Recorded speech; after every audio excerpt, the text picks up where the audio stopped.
ஆடிய பாதம் அம்பலத்திலே நின்ற அண்ணாமலையாரை கைதொழுது சென்னை மீஞ்சூருக்கு அடுத்துள்ள மேலூரில் திருமணங்கீஸ்வரர் திருவுடை நாயகி அம்மன் ஆலயம் அமைந்துள்ளது.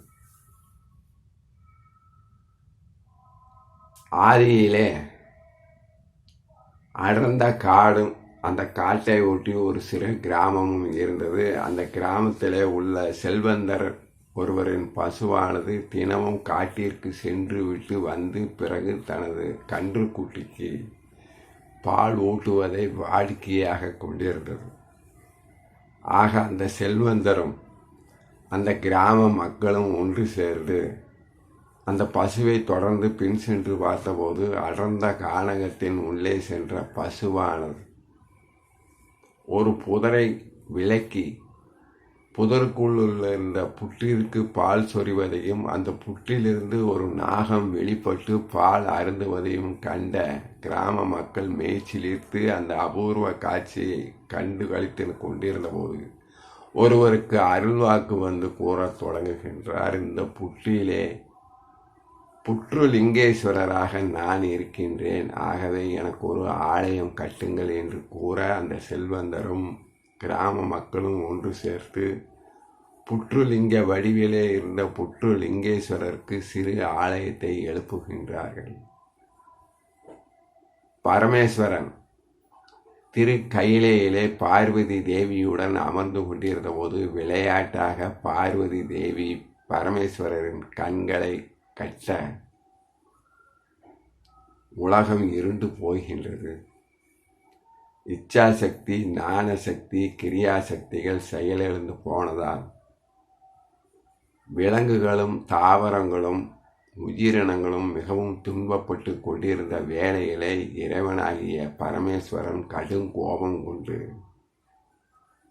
நீ இச்சாசக்தி, ஞானசக்தி, கிரியாசக்தியாக பூமியிலே பிறப்பாய், 3 வெவ்வேறு காலகட்டங்களில் நான் உன்னை திருமணம் செய்து கொள்கின்றேன் என்று சாப விமோச்சனமும் அதற்குரிய பரிகாரத்தையும் கூற இறைவியாகிய பரமேஸ்வரி இந்த தலத்திற்கு வந்து இறைவனை நோக்கி கடும் தவம் புரிய இறைவன் அவளின் தவத்திற்கு மெச்சி ஒரு பௌர்ணமி வெள்ளிக்கிழமை அன்று பார்வதி தேவியை மணந்து கொண்டு உனக்கு இந்த தலத்திலே திருவுடை அம்மன் என்ற பெயர் விளங்கட்டும் என்று கூற அதன்படியே பார்வதி தேவி இந்த ஆலயத்திலே திருவுடை அம்மனாக காட்சி அளித்து கொண்டிருக்கின்றார்.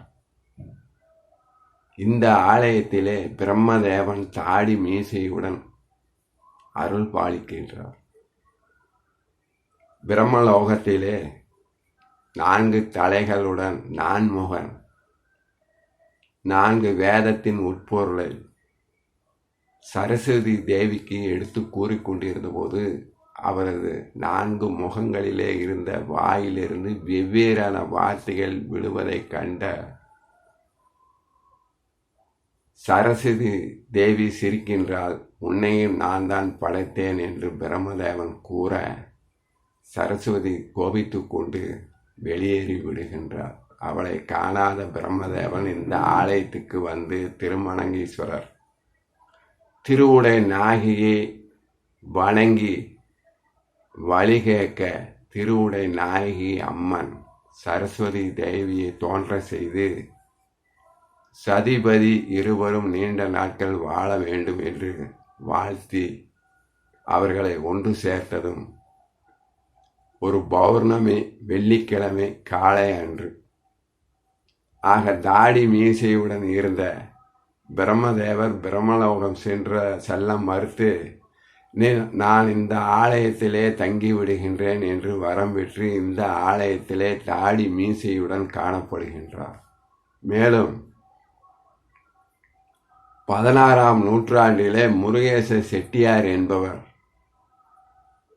சேர நாட்டிலே மிளகுகளை வாங்கி கப்பல் மூலம் விற்று வணிகம் செய்து வரும் வேளையிலே மிளகு மூட்டைகளை ஏற்றிக்கொண்டு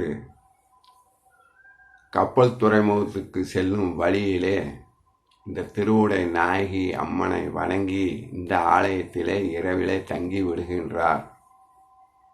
அப்போது திருடர்கள் ஒன்று கூடி முருகேச செட்டியாரை எழுப்பி வண்டியிலே உள்ள மூட்டைகளில் என்ன இருக்கின்றது என்று கேட்க, முருகேச செட்டியாரும் திருவுடை நாயகி அம்மனை மனதிலே எண்ணி வேண்டி, என்னை இந்த திருடர்களிடமிருந்து காப்பாற்றினால் உனக்கு நான் நல்ல மண்டபம் கட்டி தருகின்றேன் என்று மனதிலே வேண்டிக் கொண்டு, இந்த மூட்டைகளிலே புளியங்கொட்டைகள் இருக்கின்றன என்று கூறியபோது அந்த திருடர்களின் தலைவன் அதை நம்ப மறுத்து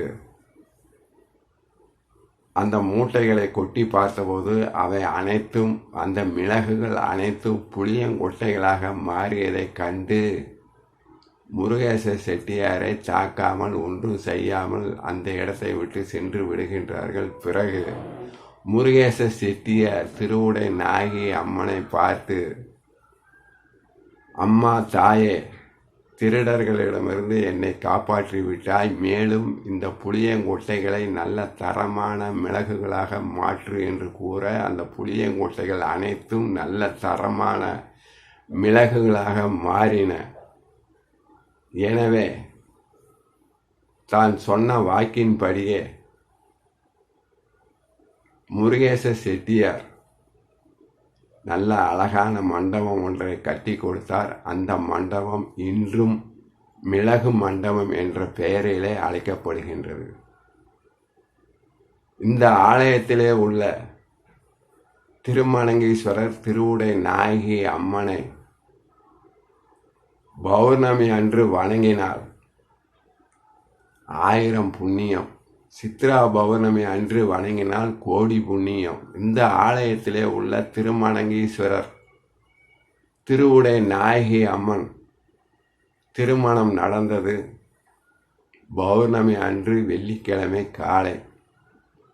பிரம்மதேவன் சரஸ்வதி தேவியை இந்த ஆலயத்திலே கண்டது பௌர்ணமி அன்று வெள்ளிக்கிழமை காலை. முருகேச செட்டியாருக்கு புளியங்கொட்டைகள் அனைத்தும் மிளகாக மாறியது பௌர்ணமி அன்று வெள்ளிக்கிழமை காலை. இத்தனை சிறப்பும் பெருமையும் மகிமையும் வாய்ந்த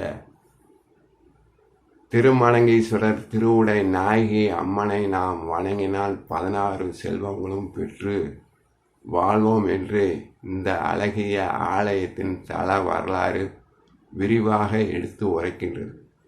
ஓம் நமச்சிவாய. ஆடிய பாதம்